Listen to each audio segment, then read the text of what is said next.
Mas malaki pa raw sa pork barrel noon ang nadiskubre ni Senate President Pro Tempore Panfilo Lacson. Mahigit 100 bilyong piso ang isiningit raw o yung mga insertions sa national budget ngayong 2025 ng halos lahat anya ng mga senador sa 19th Congress. Nakatutok si Mav Gonzales.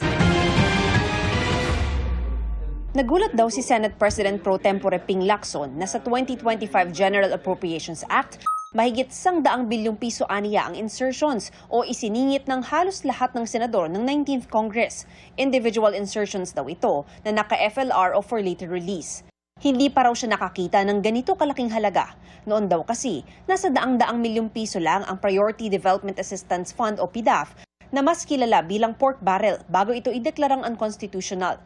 Sabi ni Lacson, hindi pa niya nakikita ang buong listahan ng mga kongresistang nagsingit din sa budget, pero mahaba rin aniya ito.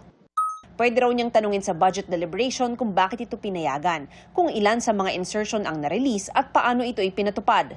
Giit ni Lacson, bagamat hindi naman agad-agad masasabing illegal ang mga budget insertion o amendment, nakukwestiyon ito, lalo kung umabot ang individual insertion ng 5 hanggang 9 bilyong piso. Nanawagan din ang senador sa mga kapwa mambabatas na iwasan ang paggamit ng tinatawag na leadership fund sa DPWH na nagbibigay daan para makapagsingit ng proyekto ang mga senador at kongresista kahit sa National Expenditure Program o NEP. Samantala, may mga senador na nababahala sa affidavit ni Orly Gutesa, ang dating security aide ni Congressman Zaldico na nag-deliver umano ng mali-maletang pera kinako at dating House Speaker Martin Romualdez.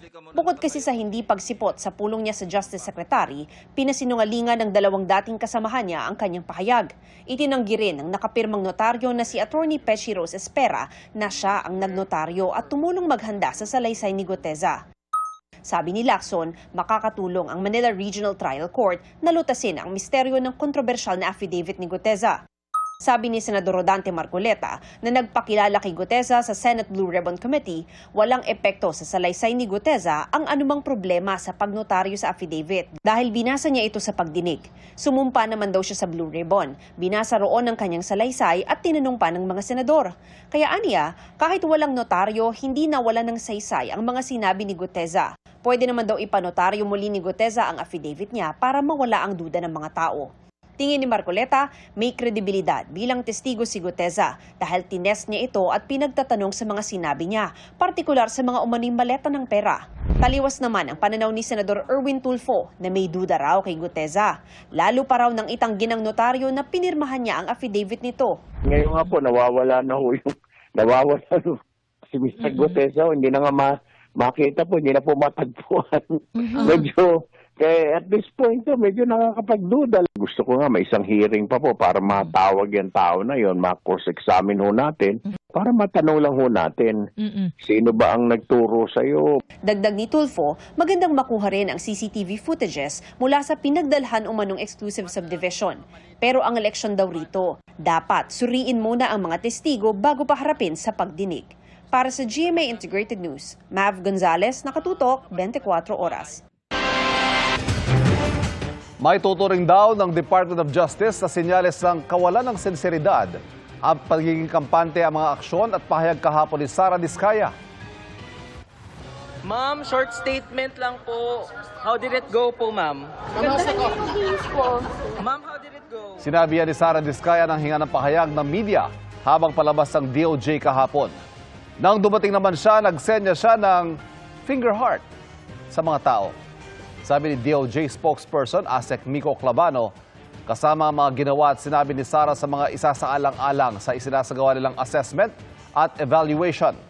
Paghimok ng DOJ, kumilos ang naaayon ng lahat ng persons of interest sa iniimbestigahang maanumalyang flood control projects. Kabilang mag-asawang Sara at Curly Diskaya sa mga protected witnesses sa ilalim ng Witness Protection Program ng DOJ. Nagpunti sila kahapon sa DOJ para magsumite ng mga ebidensya. 5 hanggang 10 bagyo ang inaasahan sa Philippine Area of Responsibility bago matapos ang taon ayon sa Pag-asa. Sinabi rin ng Weather Agency na nagbibigay sila sa DPWH at mga humihinging contractor ng datos tungkol sa dami ng ulan na makakatulong daw sa pagdidisenyo ng mga drainage. Nakatutok si Bernadette Reyes.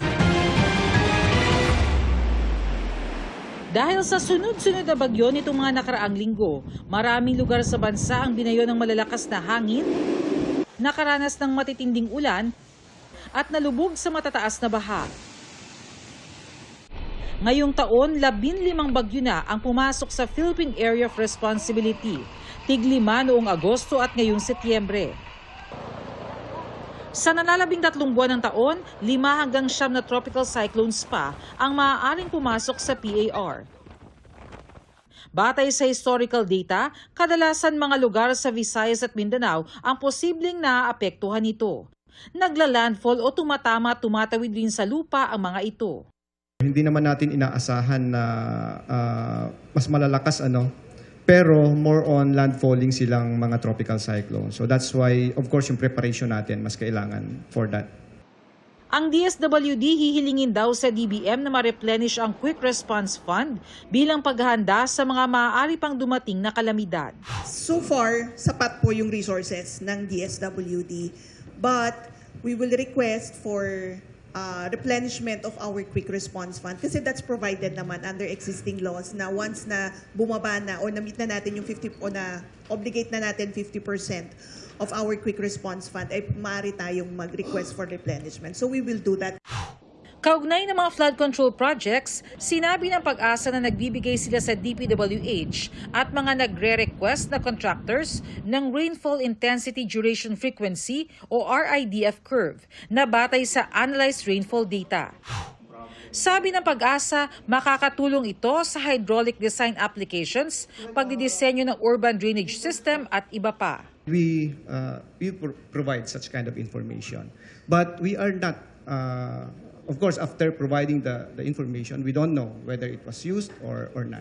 Ang Pag-asa po, ang mandate niya is pertaining only to that. And then kapag naman dun sa other, halimbawa for the design standards, of course, that's under the DPWH na po. So I think that is the reason why yung subsequent consultation are no longer being done with Pag-asa. Sinusubukan pa naming makuna ng pahayag ang DPWH kaugnay nito. Para sa GMA Integrated News, Bernadette Reyes, Nakatutok, 24 Oras.